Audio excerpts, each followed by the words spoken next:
বনের ধারে একটা ব্যাঙ বাস করত। ব্যাঙটা ছিল এক জাদুকরি ব্যাঙ। একদিন সে জলার পাশে খেলছিল।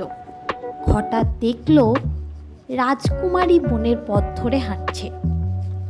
এক লাফে সে রাজকুমারীর কাছে গিয়ে বলল, রাজকুমারী, তুমি জঙ্গলে কেন এসেছো?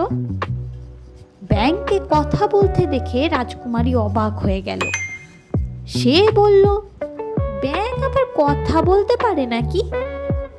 ব্যাঙ হেসে বলল, পারে বইকি, যদি তা জাদুকরি ব্যাঙ হয়। রাজকুমারী অবাক হয়ে তাকালো।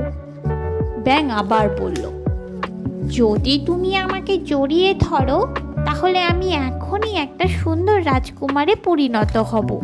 আমি এক জাদু ব্যাঙ। সব শুনে রাজকুমারী মিষ্টি করে হাসল।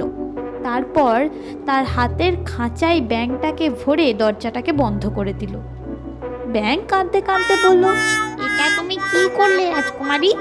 রাজকুমারী মিষ্টি হেসে বলল, জীবনে সুন্দর রাজকুমার তো আমি অনেক পাবো, কিন্তু কথা বলা ব্যাঙ আমি আর কখনো পাবো না। হা হা হা।